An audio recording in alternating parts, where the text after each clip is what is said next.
And now we must turn to the issue of gun violence in America today, because the latest mass shootings in Aurora, Colorado, and Newtown, Connecticut leave us all, liberal and conservative, Republican and Democrat, appalled and disgusted at the carnage. Now, some people, and that includes many of you in this room tonight, want to place the blame for this horror on things like 30-round magazines or semi-automatic rifles. We want to blame something, anything that we can control. But what we really want to ban is violence and murder and insanity. Now, we don't talk about that, though, because deep in our hearts, each of us knows that violence and murder and insanity are built into the human condition and likely always will be. You know, there are two kinds of animals in this world, predators and prey. No one watches a leopard chase down a gazelle and denies that the gazelle has a right to use its hooves and horns to protect itself from the predator. But there are people in this room tonight and all across the country who would deny that same right to self-defense to other human beings. Such people seem to think that the way to stop the leopard is to cut the horns off of the gazelle, that by somehow making it easier for the predator will simply go away. My friends, this is insane. When you make it easier for the predator, you get more predators. So let's start with the so-called assault weapons, more properly known as semi-automatic rifles. In 2011, the total firearm murders came to 8,583, according to the FBI. Now, during that time, the total murders committed by rifles, all rifles, not just semi-automatic rifles, were 323. That's 3% of all murders. Hammers and clubs kill half again as many people as rifles. Hands and feet murder twice as many. And knives kill 5 times more Americans than all rifles combined. Preventable medical errors kill about 98,000 people per year. Medical malpractice kills more than 12 times as many people as are murdered in the U.S. each year. That's more than 300 times the number killed by all rifles, not just the so-called assault rifles. And yet, no one talks about limits on hammers or knives or doctors or hospitals.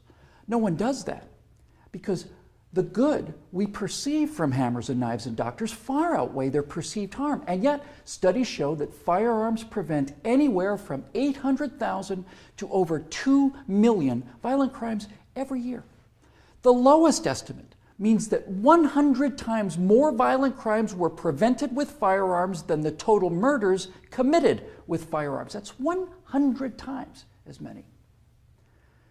Now, in October of 2007, Amanda Collins was walking to her car after a night class at the University of Nevada at Reno.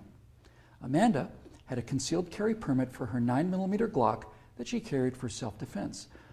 Unfortunately for Amanda, UNR is, like most college campuses, a gun-free zone. So, like the law-abiding citizen that she is, she did not have her gun with her in this gun-free zone when she was attacked by James Bila. Bila raped her on the UNR campus less than 300 yards from the campus police office. He then walked away, and a few months later, this human predator went on to murder 19-year-old Breonna Dennison. Amanda Collins went on to say, quote, "I know, having been the first victim, that Breonna Dennison would still be alive had I been able to defend myself that night," unquote.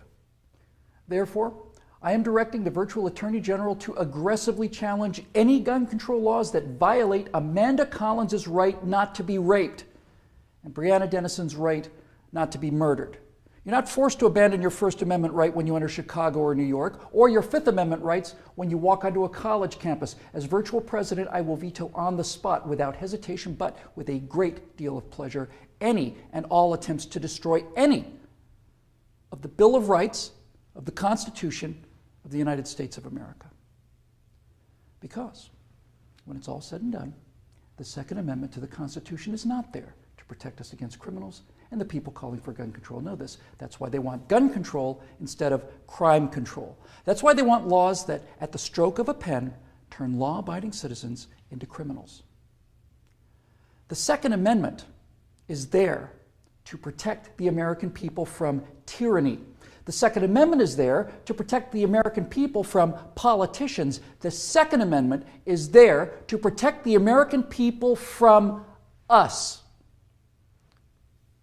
Now, Some politicians claim America deserves a vote on this issue. Okay, let's have a vote. Those of you advocating infringement on the right of the people to keep and bear arms need to go to the American people with the 28th Amendment, which would simply read, the Second Amendment to the Constitution is hereby repealed. That would, for the first time, give you the legal authority to do what you have been doing and what you are trying to do now in direct violation of your oath of office to defend the entire Constitution of the United States, not just the parts you happen to approve of.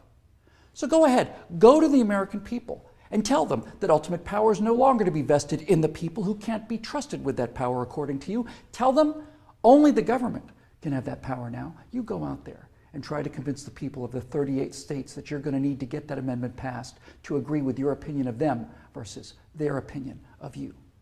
I dare you.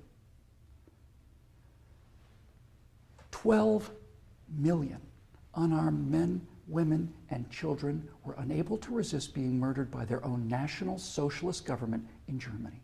Perhaps 50 million unarmed men, women, and children were murdered by their own Union of Soviet Socialist Republics. 50 million Chinese murdered by their own government under Mao, who also disarmed his people.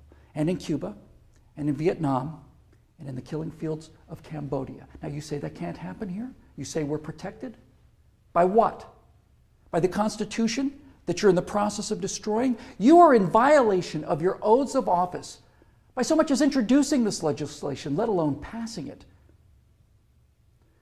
My fellow Americans, the previous inhabitants of this chamber watched as 100 million people were murdered after being disarmed by their own governments. Every single one of those men, women, and children were as real and precious and irreplaceable as the children at Newtown.